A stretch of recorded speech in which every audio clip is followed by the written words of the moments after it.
अष्टावक्र गीता तीसरा अध्याय 8वें श्लोक के आगे श्लोक 9। ज्ञानी नित्य आत्मा को देख हर्ष या शोक नहीं करता, भोगों में या रोगों में कभी भी क्रोध नहीं करता। अष्टावक्र कहते हैं कि हे जनक, देख, जो वस्तुतः ज्ञान को उपलब्ध हो गया है, जो धीर पुरुष है, वह फिर न तो प्रसन्न होता है और न क्रोधित होता है। हानि हो तो नाखुश नहीं होता, लाभ हो तो खुश नहीं होता, मान हो तो प्रसन्नता नहीं होती, अपमान हो तो दुखी नहीं होता। आज तू सम्राट है, कल तुझे भिखारी हो जाना पड़े तो तेरे चित्त में कोई अंतर पड़ेगा क्या? अगर इंच मात्र भी अंतर पड़ता है तो अभी जल्दी मत कर। जो तू कह रहा है, गुरु का यह उपदेश बड़ा करुणामय है, क्योंकि यहाँ अष्टावक्र के उपदेश में धीरे धीरे यम नियम से एक सीढ़ी के बाद दूसरी सीढ़ी चढ़ने जैसा नहीं है। यहाँ तो सीढ़ी छलांग है। अष्टावक्र तो कहते हैं कोई सीढ़ी नहीं, अभी इसी क्षण मुक्त हो सकते हो। यह सुनकर कोई मंद बुद्धि भी तत्काल घोषणा कर सकते हैं कि हम मुक्त हो गए। इन मंद बुद्धियों को खींचकर इनकी जगह लाना पड़ेगा। इनके लिए ये सूत्र आगे दिए जा रहे हैं।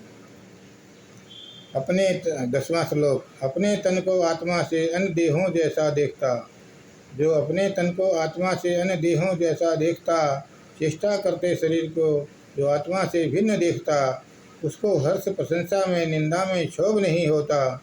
जिसे हर्ष और क्षोभ हो वह तो ज्ञानी नहीं होता।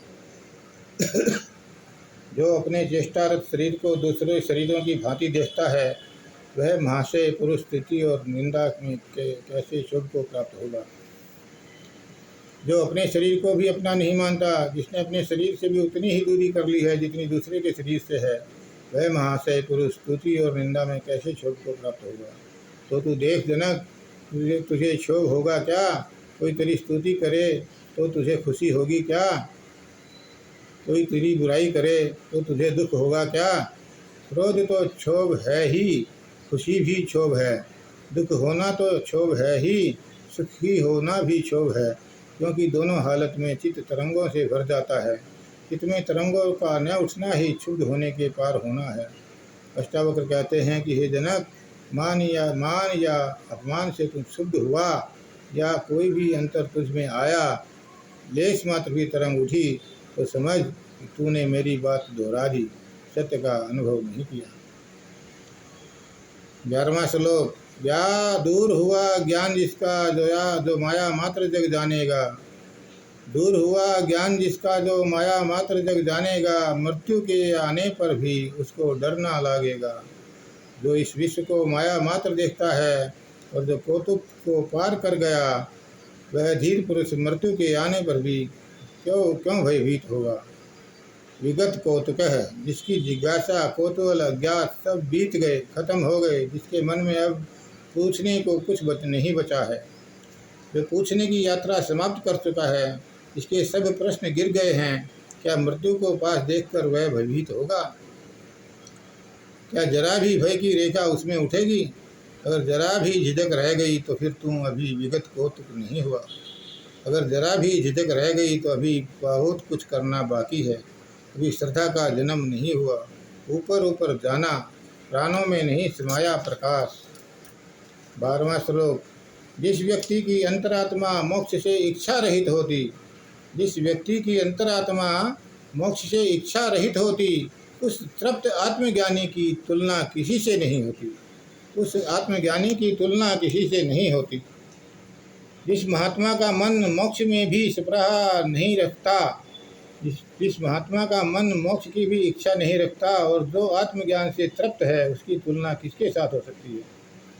जिसे मोक्ष की भी कामना नहीं, मोक्ष की आकांक्षा भी छूट गई हो, जिस महात्मा का मन मोक्ष की भी इच्छा न करता हो, फिर जो आत्मज्ञान से तृप्त हो, जो अपने होने भर से तृप्त है, जो अब कुछ भी नहीं चाहता, जो कहता है मेरा होना काफ़ी है और चाहिए क्या। देखा है हर चाह बनी, आखिर में दुख का कारण, फिर भी चाहे मोक्ष अधर, चाहना आखिर ना छोड़ा। जो कहता है मैंने अपने आप को जान लिया, मिल गया सब, अब मुझे कुछ भी नहीं चाहिए, आत्मज्ञान से जो तृप्त हो गया, फिर उसकी तुलना किसी से नहीं हो सकती। हे जनक, तेरे मन में मोक्ष की इच्छा तो नहीं? अभी तेरे मन में मुक्त होने की आकांक्षा तो नहीं? जैसा कि तू कह रहा है कि हो गया, इससे तृप्त हो गया तू, अब और तो कुछ नहीं चाहिए। अगर प्रभु तेरे सामने आ जाएं और कहें कि सुन जनक, तुझे क्या चाहिए, वर मांग, मैं देने को तैयार हूँ, तो तेरे पास मांगने को कुछ होगा? तो तू कुछ मांगेगा या यह कहेगा अब मुझे कुछ नहीं चाहिए प्रभु? ऐसा तू कह सकेगा बिना किसी अड़चन के? मन तेरा न कहेगा कि अब प्रभु कहते हैं थोड़ा कुछ मांग ही लो, तो मांग लो। परमात्मा स्वयं कहता है, तो तेरा मन झोली तो न फैला देगा? ये सारी बातें अष्टावक्र कहते हैं ताकि जनक अपने को परख ले वह कहाँ है। श्लोक 13। यह दृश्य रूप जग मिथ्या, ऐसा जानने वाला धीर, पाने और त्यागने योग्य कुछ न देखता वह मति धीर। जो जानता है वह दृश्य स्वभाव से ही कुछ भी नहीं है, धीर बुद्धि कैसे देख सकता है कि ग्रहण करने योग्य और त्यागने योग्य क्या है। जर जोरू जमीन भोग कहता है और त्याग कहता है बिल्कुल नहीं, न भोगी तृप्ति है न त्यागी तृप्त है, क्योंकि भोगी को और चाहिए और त्यागी को बड़े बड़े त्याग करने हैं।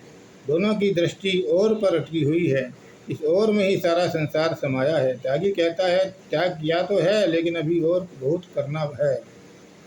माया मोह त्यागा, प्रतिष्ठा त्यागी, अहंकार त्यागा, क्रोध त्यागा और त्यागने की दौड़ चलती रहती है। न भोगी तृप्त होता है न त्यागी तृप्त होता है।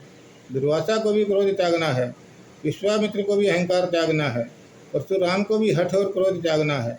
तो वास्तव में धीर हो गया जिसने जान लिया कि सब दृश्य स्वभाव से कुछ भी नहीं, उसके मन में न तो ग्रहण की इच्छा उठती है और न त्याग की कोई आकांक्षा उठती है। भोगी और त्यागी में कोई भेद नहीं, वास्तविक धीर तो वही है जो दोनों के पार हो गया। भागने की कोई जगह नहीं दे रहे हैं अष्टावक्र। अभी तक भोग का खंडन किया था तो उपाय था जनक को भागने का।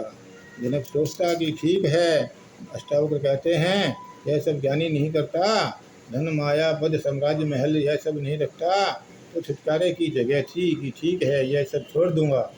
जनक कहता अच्छा, अगर यही कसौटी है तो हम पूरी किए देते हैं।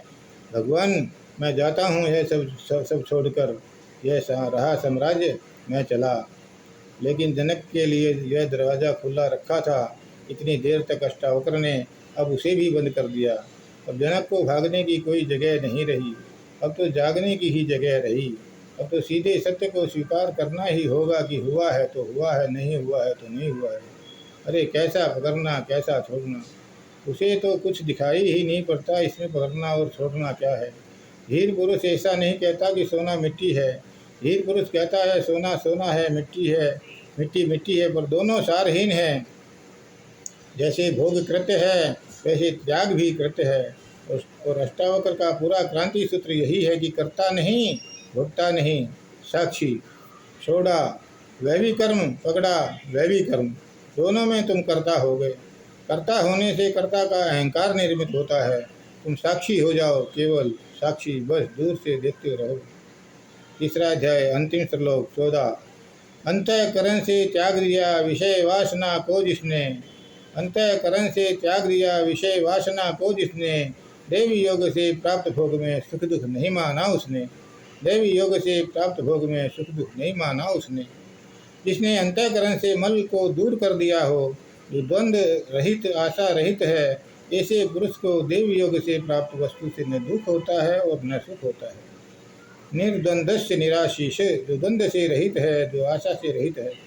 अब जो कोई भी आशा नहीं करता कि ऐसा हो वैसा हो, यह मिले वह मिले, जिसके लिए आशा न होने से कल समाप्त हो गया, ये कल है आने वाला उससे आशा जगती है।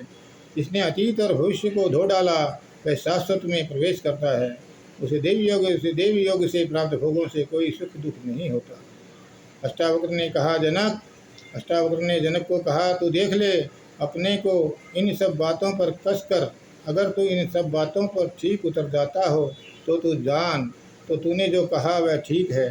अगर तू इन बातों पर ठीक न उतरता हो तो अपना कहा वापस ले ले। तू मुझे सुनकर विश्वास मत बना, तो सत्य में स्वयं जाग। मेरी जाग तेरी जाग नहीं हो सकती और मेरी रोशनी तेरी रोशनी नहीं हो सकती। मेरी आँखें मेरे काम आएंगी और मेरे पैर से मैं चलूँगा। तुझे तेरे पैर चाहिए, तुझे तेरी आँखें चाहिए और तेरी रोशनी चाहिए। तू ठीक से पहचान ले, तू मुझसे प्रभावित नहीं हो जाना, किसी अनुकरण में नहीं पड़ जाना, स्वयं सत्य में जाग साक्षी हो। तीसरा अध्याय समाप्त। धन्यवाद।